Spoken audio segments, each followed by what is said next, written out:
నమస్కారం. జిల్లా సమగ్ర నివేదికకు స్వాగతం. ఈ కార్యక్రమం ద్వారా ఆయా జిల్లాల అభివృద్ధి కార్యక్రమాలు, ముఖ్య ఘటనలు తదితర విషయాల గురించి మనం తెలుసుకుంటున్నాం. మరిప్పుడు మెదక్ జిల్లా నుంచి మా ప్రతినిధి రమేష్ గారు అందుబాటులో ఉన్నారు. వారిని అడిగి మరిన్ని వివరాలు తెలుసుకుందాం. నమస్కారం రమేష్ గారు. నమస్కారం సార్. చెప్పండి, మెదక్ జిల్లాలో యాసంగిలో జరిగే సాగు వివరాలు ఏమిటి? మెదక్ జిల్లాలో యాసంగి సాగుకు సంబంధించి వ్యవసాయ శాఖ ఇప్పటికే ప్రణాళిక రూపొందించింది. ఇందుకు అనుగుణంగా విత్తనాలను, ఎరువులను అందుబాటులో ఉంచేందుకు వ్యవసాయ శాఖ ఏర్పాటు చేస్తుంది. రైతులు ఈసారి కూడా వరి పండించడంపై దృష్టి పెట్టడంతో మెదక్ జిల్లాలో 2.86 లక్షల ఎకరాల వరి సాగు కానున్నట్లు వ్యవసాయ శాఖ అధికారులు అంచనా వేశారు. మరో 20,000 ఎకరాల్లో పప్పు దినుసులు, ఇతర పంటలు సాగు చేయనున్నారు. జిల్లాలో యాసంగి సీజన్ లో వరి 2,86,375 ఎకరాలు, జొన్న 6,596 ఎకరాలు, గోధుమలు 38 ఎకరాలు, శనిగలు 952 ఎకరాలు, వేరుశెనగ 133 ఎకరాలు, పొద్దుతిరుగుడు 388 ఎకరాలు, ఇతర పంటలు 2,778 ఎకరాలు సాగుతుందని అధికారులు అంచనా వేశారు. జిల్లాలో 3 లక్షల ఎకరాలకు అవసరం ఉన్న ఎరువులను సొసైటీల ద్వారా సరఫరా చేయనున్నారు. మొత్తం 52,014 మెట్రిక్ టన్నుల ఎరువులు అవసరం ఉండనుంది. వీటిలో యూరియా 24,012 మెట్రిక్ టన్నులు, DAP 3,205 మెట్రిక్ టన్నులు, MOP 1,070 మెట్రిక్ టన్నులు, కాంప్లెక్స్ ఎరువులు 22,191 మెట్రిక్ టన్నులు, SSP 536 మెట్రిక్ టన్నులు కావాలని అధికారులు ప్రతిపాదనలు పంపారు. మరి జిల్లాలో విద్యార్థుల సమాచారాన్ని పొందుపరిచే UDIS ద్వారా జిల్లాలో ఎంతమంది విద్యార్థులకు ప్రయోజనం కలుగుతోంది? దేశంలోని ప్రభుత్వ, ప్రైవేట్ పాఠశాలలు, కళాశాలల సమస్త సమాచారాన్ని తెలుసుకునేందుకు విద్యాశాఖ UDIS విధానాన్ని శ్రీకారం చుట్టింది. జాతీయ స్థాయిలో ఒకే విధానం ఉండేలా unified district information system for education format ను రూపొందించింది. పాఠశాలలు, కళాశాలలో చదువుతున్న విద్యార్థులు, ఉపాధ్యాయుల సంఖ్య, విద్యా సంస్థల స్థితిగతులు, మౌలిక వసతులు, ప్రత్యేక అవసరాలు గల పిల్లల వివరాలను సంబంధిత ఫార్మాట్ ద్వారా ఆన్లైన్ లో పొందుపరుచున్నారు. దీని ఆధారంగానే పాఠశాలలు, కళాశాల విద్యార్థులకు 2023-24 విద్యా సంవత్సరానికి పాఠ్యపుస్తకాలు, యూనిఫామ్స్, పాఠశాలల నిర్వహణ, మధ్యాహ్న భోజనం తదితర సౌకర్యాలతో పాటు అభివృద్ధికి సంబంధించిన నిధులను కేంద్ర రాష్ట్ర ప్రభుత్వాలు బడ్జెట్ లో కేటాయిస్తాయి. ఇందులో భాగంగా మెదక్ జిల్లాలో ప్రభుత్వ పాఠశాలలు 899 KGBVలు 15 ఉండగా, మోడల్ స్కూల్ 7, 28 గురుకుల పాఠశాలలు, 109 ప్రైవేట్ పాఠశాలలు, 65 జూనియర్ కళాశాలలు ఉన్నాయి.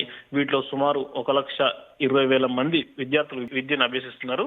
సంబంధిత సమాచారాన్ని 3 అంచెలుగా పరిశీలించి జిల్లా స్థాయికి పంపించి అక్కడ ఆన్లైన్ లో నమోదు చేస్తారు. మరి మెదక్ జిల్లాలో బడి మానివేసిన పిల్లలను గుర్తించే ప్రత్యేక సర్వే ఏ విధంగా కొనసాగుతోంది?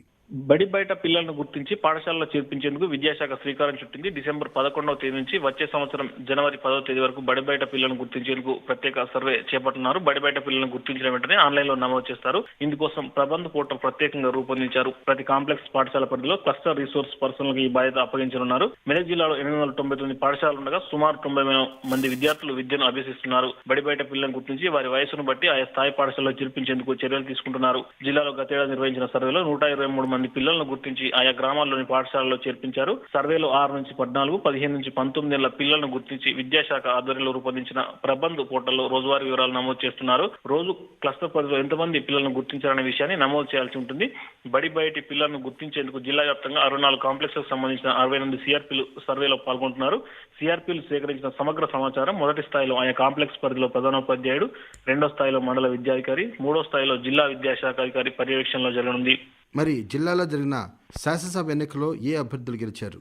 మెదక్ జిల్లా పరిధిలో మెదక్, నర్సాపూర్ 2 శాసనసభ నియోజకవర్గాలు ఉన్నాయి. ఈ మేరకు ఇటీవల జరిగిన శాసనసభ ఎన్నికల్లో నర్సాపూర్ నియోజకవర్గంలో బీఆర్ఎస్ అభ్యర్థి వాకిటి సునీత లక్ష్మారెడ్డి గెలుపొందగా, మెదక్ శాసనసభ నియోజకవర్గంలో మైనంపల్లి రోహిత్ కాంగ్రెస్ పార్టీ నుంచి గెలుపొందారు. బీఆర్ఎస్ అభ్యర్థి సునీత లక్ష్మారెడ్డి కాంగ్రెస్ అభ్యర్థి ఆవుల రాజిరెడ్డిపై 875 ఓట్ల మెజార్టీతో విజయం సాధించగా, బీఆర్ఎస్ అభ్యర్థి సునీత లక్ష్మారెడ్డికి 88,410 ఓట్లు పోల్కాగా, సమీప అభ్యర్థి ఆవుల రాజిరెడ్డికి 79,555 ఓట్లు పోలయ్యాయి. అదేవిధంగా మెదక్ నియోజకవర్గ బీఆర్ఎస్ అభ్యర్థి పద్మా దేవేందర్ రెడ్డిపై కాంగ్రెస్ అభ్యర్థి మైనంపల్లి రోహిత్ 10,157 ఓట్ల మెజారిటీతో గెలుపొందారు.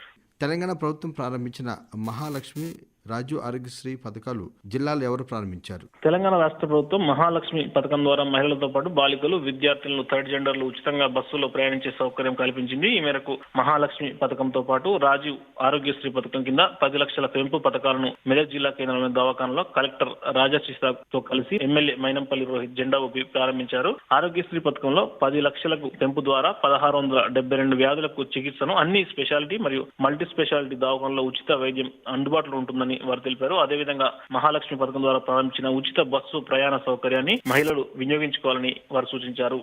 అదండి మెదక్ జిల్లా నుంచి మా ప్రతినిధి రమేష్ గారు అందించిన జిల్లా సమగ్ర నివేదిక.